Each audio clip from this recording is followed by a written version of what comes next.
This podcast is a quest for well-being, a quest for a meaningful life through the exploration of fundamental truth.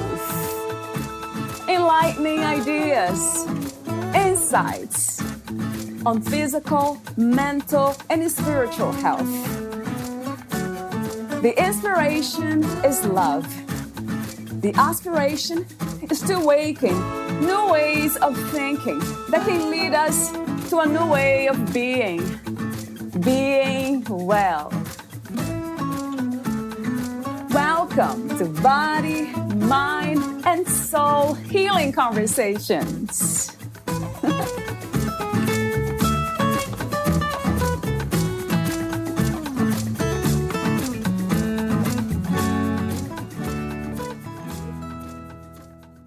We are far more compelling and powerful as a species than we realize.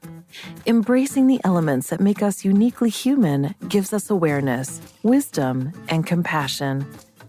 It teaches us to love and to lead, which is exactly what is required to live in an AI world. When AI confronts and conquers us at the singular point of intelligence, it's actually doing us a favor. It's saying to us, "You're more than us."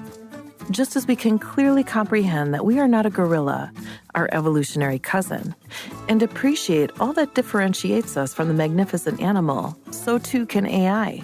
In all the ways it's seemingly similar to us, help us see all the ways we stand apart, untouchable.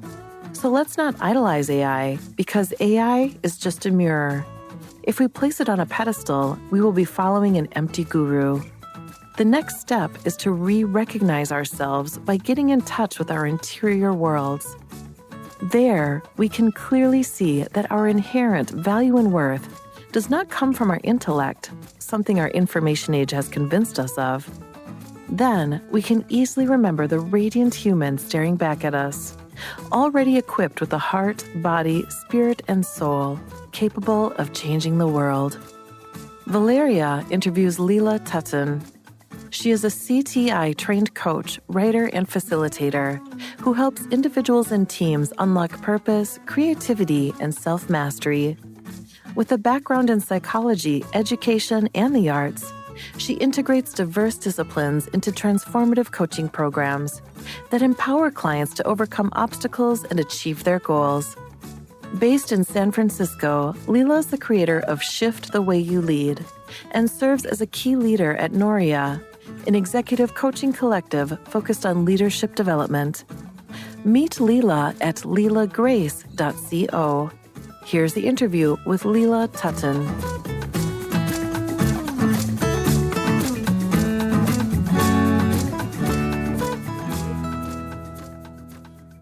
In your own words, who is Leela Tutton? Leela Tutton, myself. Hi. Yes. Hi, I'm happy to be here. I am a coach and a consultant.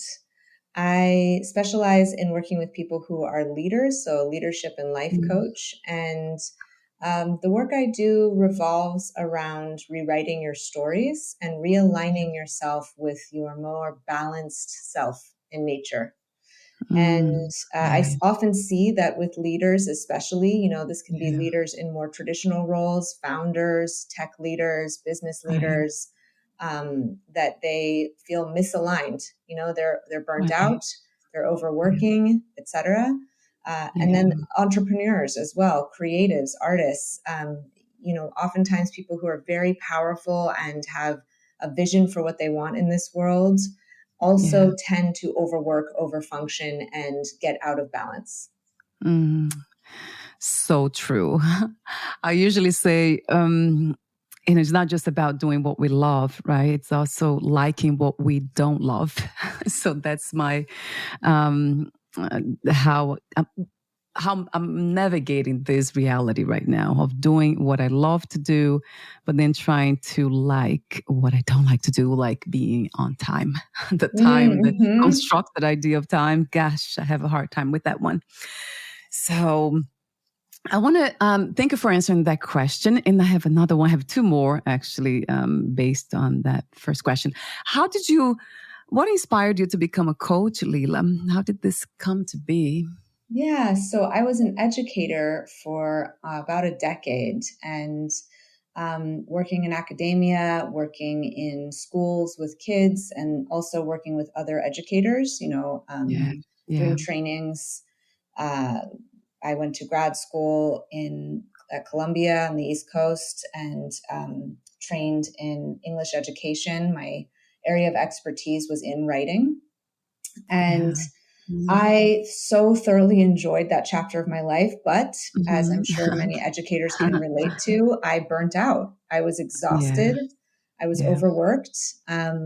It's a form of leadership, right? Teachers are leaders in the classroom, mhm, but it's a form of right. leadership that's oftentimes undervalued by society. And I found myself Mm, really overworking to the point where I just didn't have bandwidth anymore to take care of myself. So right. I started my coaching practice as a way to slow down and focus on working with other leaders because I saw within myself what needed to change, and I wanted to share that with other people as well. As I started Right. healing, I wanted to impart that wisdom onto others. Yeah. And then I have this area of expertise around storytelling. I have decades of Mm, experience in writing and teaching English and teaching creative writing. And so right. to bring the power of story into the practice was a huge turning point for me in Right. just getting more specific and precise in exactly how I support people. Mm. Yes, and that's a big one, isn't it? To get to that point, is that what you call alignment? I would love to hear a bit more about the concept of the balanced self, as you mentioned, and this alignment. What does it feel like? What does it look like to be I love aligned, to that. be balanced? Yeah. Yes, Valerie, I love that question so much. It feels like your nervous system is regulated, right? So it Yeah. feels like Yeah. your Yeah. shoulders are dropped. Your jaw Ah. is not clenched constantly. It Yeah. feels like there's ease in your day to day experience, even if you have an enormous capacity and you're holding a lot. Like I'm a Mhm. parent, Yeah. I have a full time practice, I'm holding Yeah. space for people day in and day out. But the practices I put in place in between those moments with clients, or even during my time with clients, deep breathing, Yeah. mindfulness, attunement to other people, right? Yeah. Communicating effectively. All of Yes. these things, Valeria, they help us Yeah. stay in alignment. And if you Yeah. look to nature is always Mm, trying to rebalance itself, right? And right. I think we Yeah. humans forgot that is actually essential to us as well. Gosh, so true. That's another big one, and it's a topic that I would love to explore with you today more. There's the nature of humans. What is why have we forgotten in a way that we are not that we don't have this, let's say, this natural system of balancing within ourselves? Why do Mhm. we have it seems like we have lost even our connection to intuition, or perhaps Mm. even instincts, which it's even more basic in a way than intuition. So gosh, I have too many questions here for you about that. I want to mention the topic. So I have titled this episode Coming Across a Beautiful Flower, AI and What Is to Be Human. I hope you agree with this title. And if you're Beautiful not, I can change title. it. Beautiful title. I love it.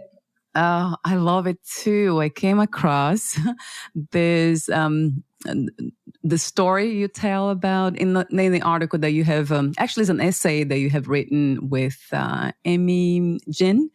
So, in the story about the flower, maybe we can start there. I have so many questions, though. I don't even know Sure. where to begin, but I think that's a good place to begin. The metaphor about the flower, coming across a flower, and then kind of the what it does to us at Yes. many different Yes. levels. Yeah. Sure. So, you know, the within this article, there's a story, and the story is about someone, a creative person, a writer, who comes across a beautiful flower, smells the flower, and is flooded with memories. Right. And memories about his ex-girlfriend, because that very flower was the one that he gave her years ago when they were in love. Right. You know, memories about the breakup, all the hurt and pain, all the love, all the ins and outs, ups and downs of that relationship that had ended. And when he went back home after smelling that flower and all those memories were still with him, he sat down and wrote something. He wrote a script that, you know, ended up being this beautiful piece of art. And he put it out into the world, and it was highly successful. And so what this story reveals is that human beings have senses, right? We can smell, we can touch, we can see, we can hear. And intuition is actually a sixth sense, right? That's the gut feeling, like you were saying, even instinct, which is more foundational to intuition. All of these things are things we feel in our bodies, right? And we have to go out into the world to experience something and then feel it and then process it. And when we process it, it becomes something else. We create art from it. We have ideas from it. We, you know, connect with people. You know, that story, that person may reconnect with his ex-girlfriend, right? I mean, so many different things can come out of an experience we have. Right. And the idea of AI, right, is that it's going to exceed us intellectually. Like AI is rapidly accelerating and becoming so intelligent that it's going to beat us out in a lot of ways. You know, it's going to outcompete us with jobs. Yeah. It's going to be able to do a lot of creative work better than we probably can eventually, right? Mid-Journey makes a lot of graphic art. ChatGPT can already write an essay that a student may have been able to write years ago, right? So that can feel really threatening. But the truth of it is that AI does not have sensation or experience in the way that humans do. Right. And sensation and experience are what bring us back into balance with our own humanity. We have to go out into the world. We have to be in nature. We have to connect with each other. Right. We have to connect with our own bodies in order to feel what it is to be here on this planet. And then we create from that place. And that creation, that creativity from our felt experiences is actually really different than what you might see with AI, right? Like it's just those two things are kind of apples and oranges. Thank you for saying that and writing about this. Yes, I love that. Apples and oranges. That's exactly how I feel about AI and humans. I have heard a lot about it. I don't really watch mainstream TV or read a lot about these things, but I have heard that humans, some people are becoming threatened by AI and afraid and all these things. I don't really understand what this is coming from exactly. And maybe because I have been in touch with my spiritual self for so long now that that doesn't make it doesn't make sense actually to my being to even contemplate the idea of being afraid of something even. But I think AI is just mimicking the human mind, right, Leela? That's what it comes to me. I'm a student of Vedanta, which is a Hindu spiritual philosophy, very ancient one. So they clearly see that too. That's mimicking the human mind, but we're not just the mind. As you said beautifully, you have written about the body and how it, in a way, anchors the human experience. It's like this beautiful, let's say, navigation tool for this reality. And it's how can we not recognize that in a way that we are not just body and mind, that there's something else here that's aware of the body and the content of mind. So we cannot be what we are observing, what we are aware of. So that's very clear with Vedanta and the systems that we go through to kind of experience this truth. So I think you're referring to people who are not in touch with the depth of what is to be a human or what is to be. Is that, I just want to say this here, is that something that you have talked about in your article even about spirituality? That's my next question to you too. So how do you view, what is spirituality to you? How do you connect with that part of you? Mm-hmm. Spirituality to me is actually quite synonymous with ease, what I was talking about earlier. Yeah. Yeah. It's a deep connection with the unseen. The unknowable, which for some people is God, for some people is source, for some people is consciousness, whatever you call it. But it's all reflected within ourselves, right? Like it is us, and it is also beyond us. It's in nature, it's in the universe, it's so the way I experience spirituality is it's not something that's a God who is superior to us or above us. It's we are God and God is us. And so, when you were speaking about AI earlier, and I absolutely agree with you that it's mimicking our minds. It's a reflection of our minds. Yes. So the limitation is there, right? Because our mind is not our spirit or our bodies. Right. So well said, right? So, I see it as like, it's so deeply felt, Valeria. It's that intuitive hunch you get, right? That something's off when you're getting on a subway, or it's that feeling of deep awe you have when you see a flower like the one we were talking about and you smell it. Yeah. It's not just experiencing fear or beauty or, any number of feelings that we have. It's actually tapping into something deeper. Like there's signals there. There's symbolism. Yes. Yes. 1 billion times to everything that you just said. Yes. Symbolisms. Right. Gosh. And that makes me think about the flower of life. I have been kind of attracted to that for some reason, almost resonating with that symbol. What among so many others, that's just one of the symbols that I really, for some reason, I just resonate with energetically. Are you familiar with the flower of life, Leela? I don't know that I am. Will you tell me about it? Yeah. That is so interesting too, because yesterday I had a meeting with an architect. He's a sacred geometry architect. Amazing. So he specializes, the flower of life. So all the buildings that you see, especially temples, churches, and very ancient, like the pyramids in Egypt, they have those symbols there. The flower of life is imprinted in some of the, I think, a wall. There are 2 flower of lives there. So that's super ancient. And they already understood that. And that the flower of life, it's called the flower of life everywhere that it has been found in the world, in different parts of the world, very distant from one another. Ancient indigenous cultures and the Egyptians and you name it. Buddhists, all those Hindus too. So it's interesting how that wisdom has been lost. And basically, it's kind of, it seems too intellectual a lot of times for some people that know about the flower of life. And it sounds very mathematic too, because there's perfection there. It's like 2 and 2 is 4, and everything in nature is basically a reflection.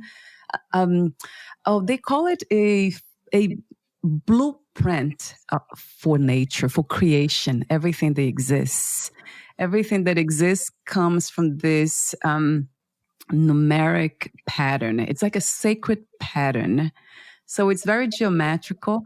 And basically, if we speaking in very simple terms, it tells us that everything is connected. And beyond that the essence of everything is one.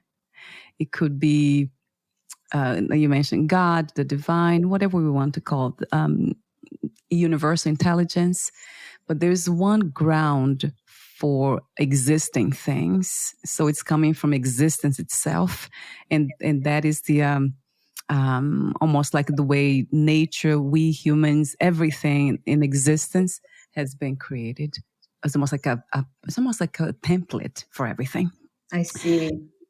Yes. Yeah, and you can feel the energy of that when you walk in a temple that has been created using those principles of the sacred geometry or the flower of life.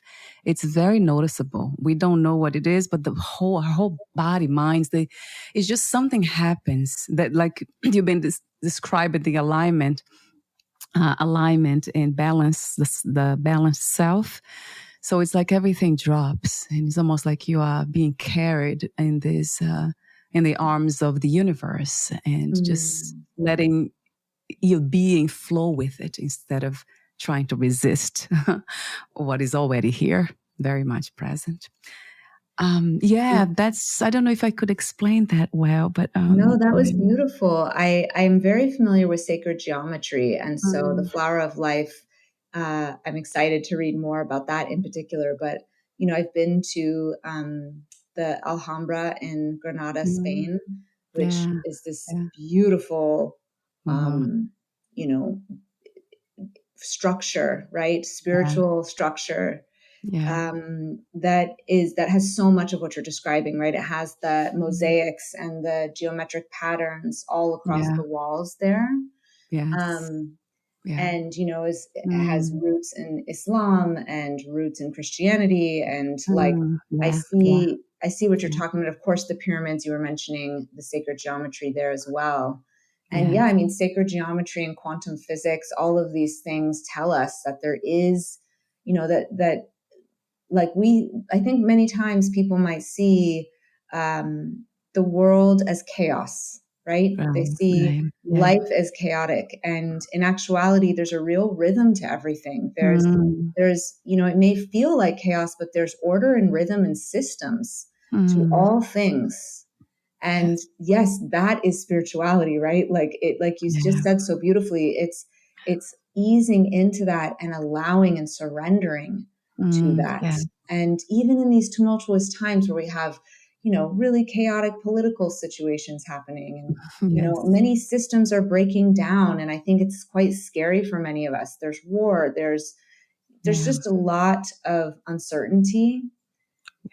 And yet, if you zoom out and you look at it from a holistic point of view, you can see that there's something happening here where we're breaking things down that no longer work or need to be transmuted into something else. Yes. And that's going to take time. I don't know how long it'll take. I don't know if any of us know that, but so many very wise people, astrologists, spiritual leaders, they are telling us this. They have been telling us this, that this is happening, right? So I find a lot of peace in that, in just trusting the unfolding. And that doesn't mean that it's, that doesn't mean that there aren't people who are harmful, or that some of this is causing suffering. I see that, but I also see that there's something bigger happening here. And it's, it's staying in tune with ourselves and each other, and consistently practicing nervous system regulation is how we step into our leadership during these times. Yes, I absolutely agree. I love this work of self-regulation. You call it nervous system regulation. That's a foundation. To me, it's just the breath. It symbolizes a lot too. Like this ground again for existence, the breath, something that we can't see. And then, I don't know, Leila, it feels like what we are looking for has been always here, but we have kind of ignored or dismissed or kind of overlooked. That's another way of seeing it.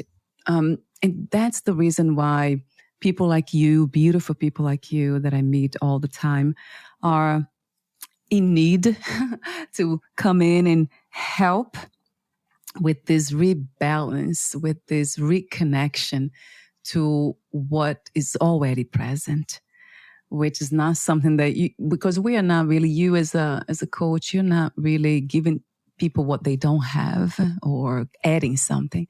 It's basically kind of guiding them to return to their own selves, to their own true nature in a way, isn't it?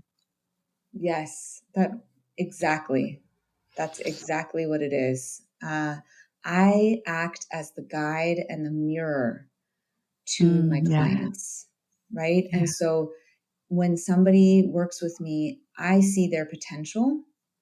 Yeah. I think one of my gifts is that I can see people's potential beyond what they can see within themselves. Yeah. And I'm their cheerleader, I'm their muse. I'm also, in practical terms, their project manager, helping them actually stay accountable to the goals they have and the dreams they have, right? Yes. But Yeah. at a more essential level, everybody has it within them, as you said. That's absolutely true, and we just all need guides and support at Yeah. different times in our lives to help excavate those parts of ourselves that are deep within us. Sometimes Yes. those things get muddled by social conditioning, by the way we were brought up by our families, by self-limiting beliefs, right? Right. And Yeah. especially moving in this, we're living in a time that is so fast moving. It's very easy to ignore those things or to suppress those things, Yeah. right? And be really Yeah. productive or Yeah. have high success in certain ways in our lives. And then we think, oh, I'm doing great. Like I just need to keep going, going, going. Yeah. And yet that feeling of being out of balance is still showing up for us. People who get hives because they're stressed out and they are like, this, your body is telling you something's off here, right? Yes. Or feeling anxiety and stress over upcoming meetings or time with loved ones. And Yeah. all of these things, your body is telling you something, right? And the work I do is really helping people rebalance themselves so that they can operate, they can move from that more easeful place, which in turn actually engenders much more success in their lives. Mhm. Yes. Gosh, I could not agree enough with that. Yes, you probably heard is it a term that I think is a recent quote that I heard. Slow down to speed up. I have heard by actually last year by somebody that just made sense to me immediately. Yes. Yes, slowing down to speed up. Okay, that sounds good, but it really feels that way that we are kind of rushing towards something, and I'm wondering what we are trying to achieve. Is that are we getting blinded by other people's idea of success? Perhaps, Leila, more Absolutely. money, more Yes. fame. Yes, absolutely. I think, we live in a capitalist society. Yeah, And I deeply believe that any system, capitalism, socialism, any of these different systems, Valeria, are yeah. neutral. Money is Mm, neutral. I don't see it right, as good or bad. It's just energy. right. Yes. But Yeah. when you have powerful people modeling for you their relationship with these things, Yeah. then you are unconsciously being taught that there's a certain way to operate, there's a certain way to be with these things, right? Right. And I Yeah. think that's where we can easily misunderstand what success truly looks like, right?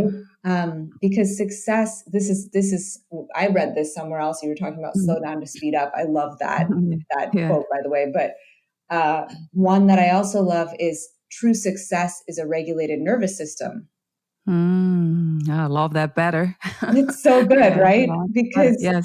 you see, I Yeah. can give you so many examples of Yeah. clients I work with who they're millionaires. They're on Mm. paper very successful, at least financially, right?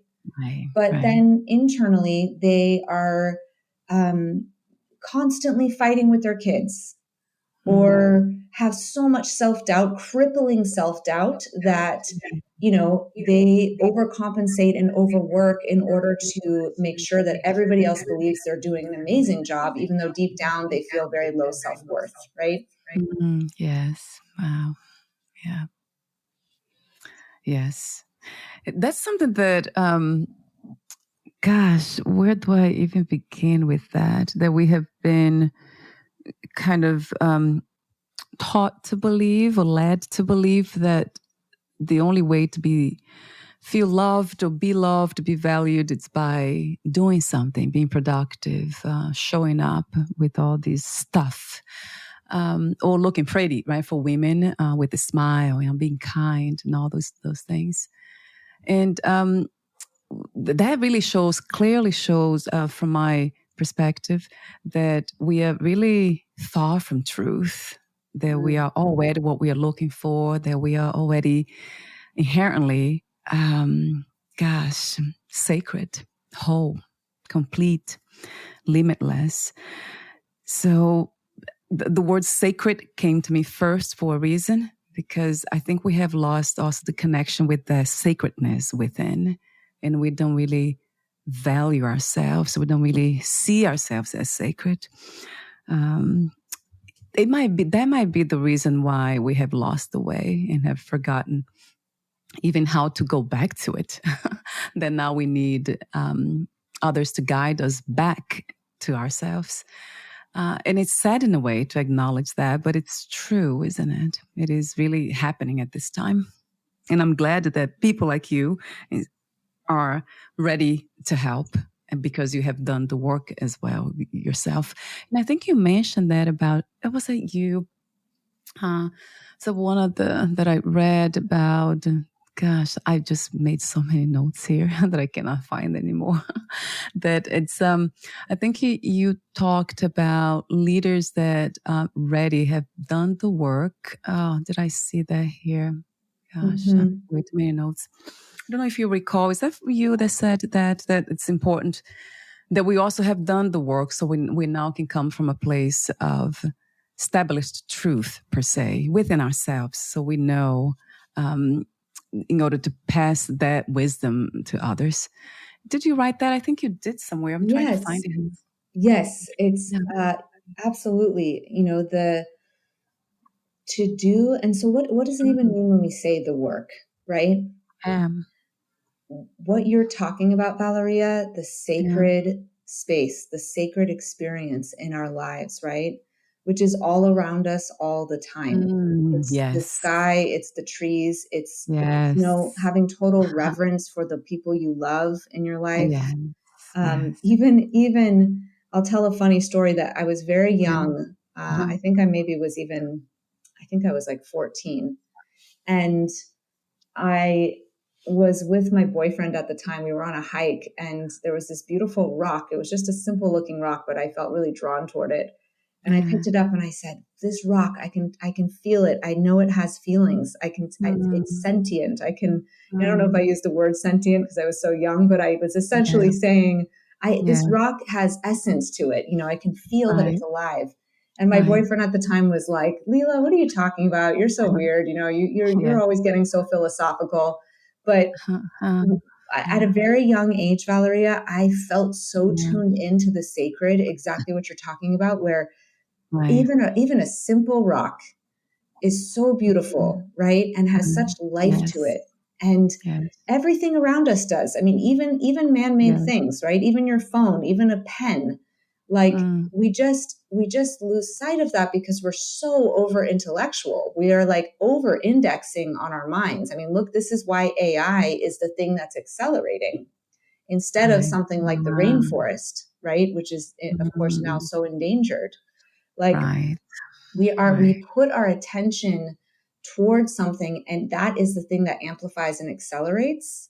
And right now we're living in this post-enlightenment world where intellect is everything. Science and reason and thinking are really the basis for everything, right? And so the leaders who do the work, coming back to that point, The work is being in your body. The work is understanding who you are on a spiritual level. And I know that can sound, in some spaces woo-woo and, not worth our time, not to be taken seriously. And what I see in the work I do with so many people across industries, I have clients who work at hedge funds. I have clients who are doctors. I have clients who work in very intellectual spaces. Yeah. The more they tap into their intuition, the more they feel what they have in their bodies, understand their sensations, the better they do at work, right? Success is redefined. Right. Oh, I love that. Yes, I love everything. You just said it's so true that we ought to go back. And I mentioned work, and it is work as a practice, right, Leila? It's not really, to me, it's like it's part of my lifestyle, like my routine, the work, quote unquote. But it's really, you talk about a journey. Actually, so I found the place, the internal journeying. So it's basically that being open to the inner world, to be aware of what's happening within ourselves. And you said that beautifully here. You said we need leaders now who are advanced in their awareness, wisdom, and compassion. That's a beautiful statement here, highlighted. Yes. And then you said something else that I love, and I'm using the same word. That was let me see, yeah. In that essay, you and Amy, you write, here are the 6 attributes that set humankind apart from AI. And then you mentioned all of them. We have lived story. We have embodied intuition, sensation. We are animals. We love, we suffer, we transform through shared experience and connection. We die. And then what caught my attention, I made notes here. We love, you said there. We love, therefore, we are qualified to lead. That just, I almost titled the episode, with this. I almost did. I just love this. And it's so true. That might be the missing piece, isn't it? Returning to the appreciation of sacredness within our own sacredness, and then seeing everything or meeting everything as sacred. It's like sacredness meeting sacredness, and then falling in love with it, because that I think automatically would happen naturally, right, when we know we are sacred, and everything else around us also is. I think love then would arise organically. It feels that way to me. I agree with you. Absolutely. Yes, you want to make a comment about, I love that love thing. I could just be silent here for the rest of the interview, just reflect and contemplating that. Yes, I'll just say that, let's just imagine 2 different worlds, right? There's a world of leaders who focus on their ambition, their intellect. They're constantly thinking and strategizing, and they're very future focused, right? It's all about the bottom line. It's all about the ROI. It's all about, how are we going to accelerate into space? How are we going to build the next biggest, fastest thing? Yeah, right. And energetically, that might be really sexy and seductive. And it's also exhausting and empty. Right? And so what's out of balance there? Well, now the other world we can imagine is one about, it still is one about expansion, right? Yes. It's still one about growth, but it encompasses something different when you think about love, right? Because think about leaders who are focusing on regenerative principles, right? Ways that we can expand and grow that honor the earth's cycles. Think about leaders who are focusing on the well-being of people around them. Right. And growing and expanding and accelerating in certain ways that are of service to those people, and slowing down in ways that actually are also of service to themselves and others around them. Right? Like when you think of leadership, from this balanced perspective and love is at the center, Yes. everything changes, right? There's more equilibrium. Yes. So that's the vision that I have for this world. And I'm honored and so deeply grateful to be on a path where I'm of service to people who are doing that work. You know, I see myself as sort of the conduit, right? The guide, as we talked about, the teacher. Yes. Yes. Gosh, what's not to love about that, Leila? Thank you for recognizing this longing, this desire to be at service to humanity as a whole, and Earth is included. Of course, everything is included. And that's something about spirituality, or the idea, the embodiment of spirituality. I think when I feel really more than I think, when we get to this point of whatever we do is to benefit our body, minds, and then the people around us, and then our community, and then our friends, and then that expands to cities and countries and the whole world, and then Earth itself. Then I think we will, to me, that would be evolution, if there's such a thing. That will be the next, let's say, level human, that we are recognizing what we are in essence, that everything is interconnected, and we are here to help one another and to cultivate and to nurture what's nurturing us, which is the earth. I just, it doesn't make sense to me that we have treated nature the way we have, knowing that has been there for us. That's the only thing it does. It's just it nurtures us in so many ways. Yes. It's really, it doesn't make sense. That it doesn't make any sense that we have come this far. Right. I mean, my thinking around that, Valeria, is related to the story piece, which is essential to my practice. My personal practice, as well as my actual business, my practice with clients. And the story piece is, we are on our own hero's journey as humans, right? Yeah. There's myths, there's archetypes, all of these things that proliferate our existence. And if you look at that from that perspective, right, the hero's journey perspective, we have to go far away from ourselves. We actually, it's part of the evolution of human beings to go off away from home, right? To go to individuate and to make mistakes and to, fall apart, really, right? And then to come back home to ourselves. And I think that this inflection point we are experiencing in society right now is really inviting us back home to ourselves. And I don't know how long that will take. I don't know when it'll happen, but I trust that is exactly where we are at this point in time. Yes, that's very wise to say that. Yes, that that also resonates, the idea of, leaving home and then going on this journey and then learning. But then I think the hero's journey has this idea of a happy ending, right? In a way that we become wiser, and then we kind of, we get there in a way. There's a destination, it feels to me. The mystery here is that it seems like there's, how many lives has been lost? The planet is so many animals went extinct already, right? And are dying as of now. So many parts of the land they are dead already. We cannot grow anything, some areas.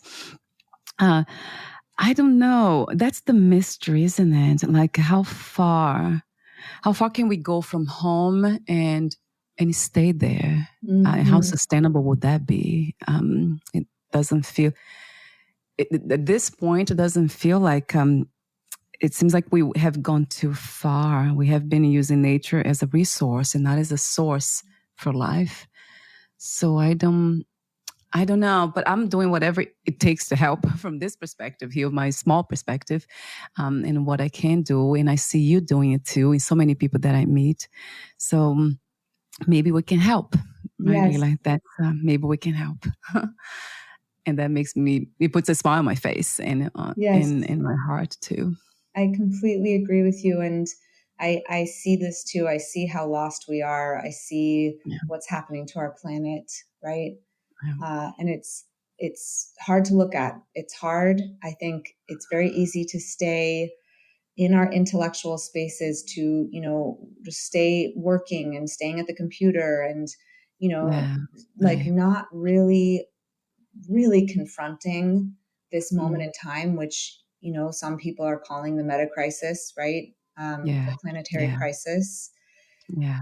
And I also do have hope, and I can see that you too have it too, Yeah. Valeria. Like, I Yeah. have hope that this Yeah. hero's journey we're on, there are people waking up. I mean, that's my Mm, life's work, is helping people to do that.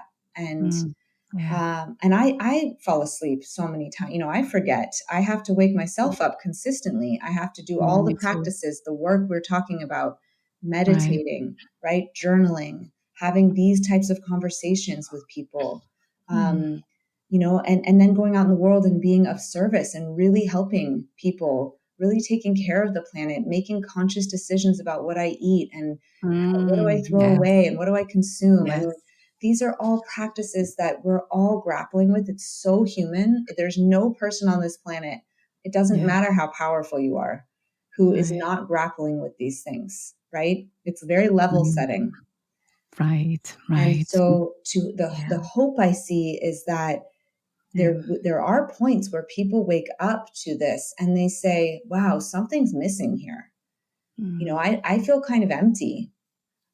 Why is yeah. that? I have a beautiful home. I have, all the money I could desire. I have, it's like, Mm, but something's off. What is that? And that mm, off thing is what you were mm, speaking to. It is the sacred experience.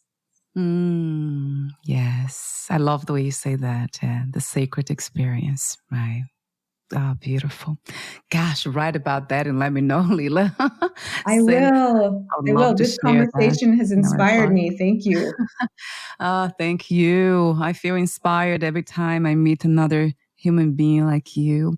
And I think that has to do also with that sacredness, meeting sacredness. And then it just, this inspiration just arises and it flourishes, blossoms like a flower because Mm, it's coming from that place. It's kind of life speaking through us and say, I mean, I just want to cry when I think about that. And the earth is like asking for help. And how can we help?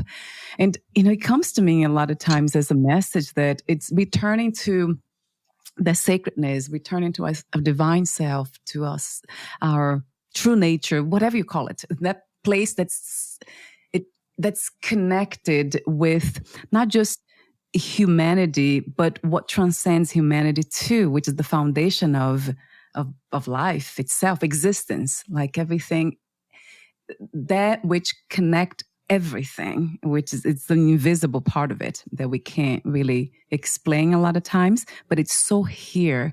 And I can tell by these moments when I have these conversations and the inspiration, what comes to me, the ideas that it gives me, the vision, like something, not just to do, but there's a vision. It's almost like, if this can be done, then you might be able to help. So that's how I know.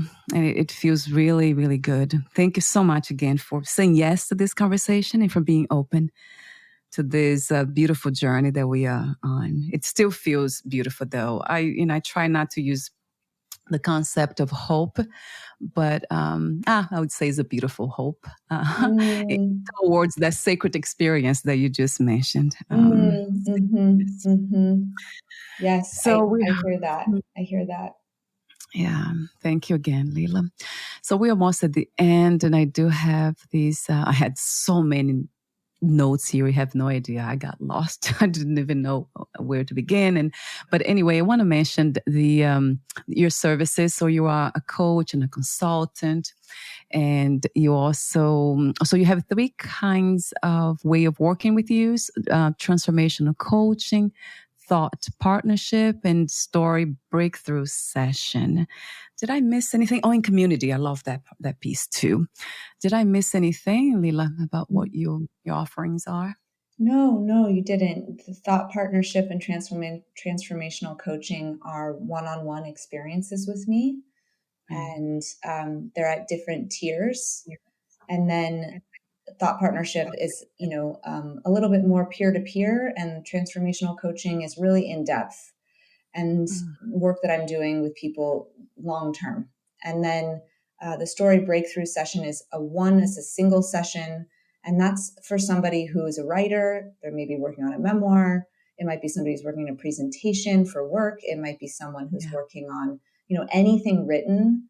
I Yeah. have so many years of experience with that. That's another domain of expertise of mine. Right. So thank you for mentioning that. I have it here, and I'll have on the podcast notes. Your website will be there. So lilagrace.co. I love the name. I love that grace. There's something about that too. When I looked at that, Thank you. when I look at the word, there's something sacred about it, spiritual, something that transcends itself. It has this energetic resonance that's really beautiful. So I love that you have that there too. Thank you. So before we say goodbye for today, is there anything that you left unsaid? Anything that you'd like to end with? I'd actually love to ask you a question at the end, if you don't mind. Yeah, yes. I'd love for you to just elaborate on what it is about hope that what is it about hope that you refrain from using the word? Mm. Yes, thank you for the question. And then you just put me on the spot here.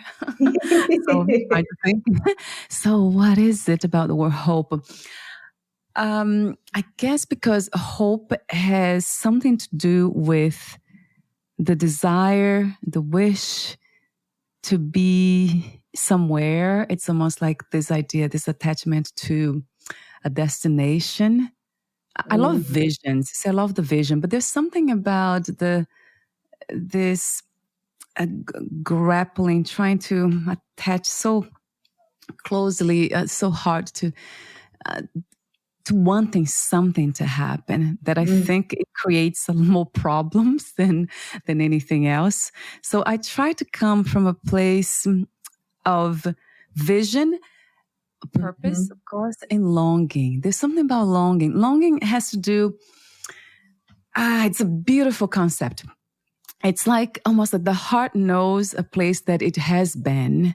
It's almost like it already, I was home before, and the heart knows that. It was pure love, it was beautiful. There's so much harmony there. And then when I open my eyes, like, gosh, where is it? It's not here. And where do I find it? But then instead of trying to be, wishful thinking or hoping for that to happen, I let that energy kind of dwell within my heart and within my life, like a day-to-day moment. And it feels really powerful. And at the same time, it's very painful because it feels like I'm away from home. But at the same time, it feels like I know what that is like because I had been there. I know what home is like. So I'm already home anyway. So it feels, as long as I start to dwell in this feeling of longing, I return home almost instantly. Beautiful. I'm already there. I don't know. It feels that way. I really appreciate that. And just in reflecting at the end here with you, I am such a wordsmith. It's, writing and story is my wheelhouse. And so I love what you just said, the precision there, because the difference between longing and hope, longing is a returning home to yourself. Yes. Hope, there is something grasping about hope. You're absolutely right about that. I just really appreciate that. Thank you for sharing that, Valeria. Thank you for your beautiful presence, for your openness, for the timeless wisdom, gosh, and for sharing this moment with me, which I call sacred. Thank you so much. Thank you. I have my hands together. Thank you, Lila. And we'll meet again. We'll talk again soon. Bye for now, my dear. I'd love that. Bye. All right. Thank you so much. Thank you. Bye.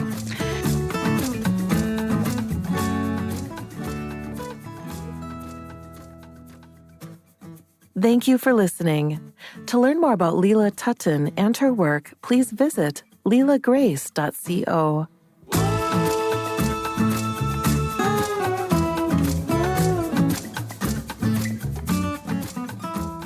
To learn more about this podcast, please visit fitforjoy.org/podcast. Thank you again for listening, and bye for now.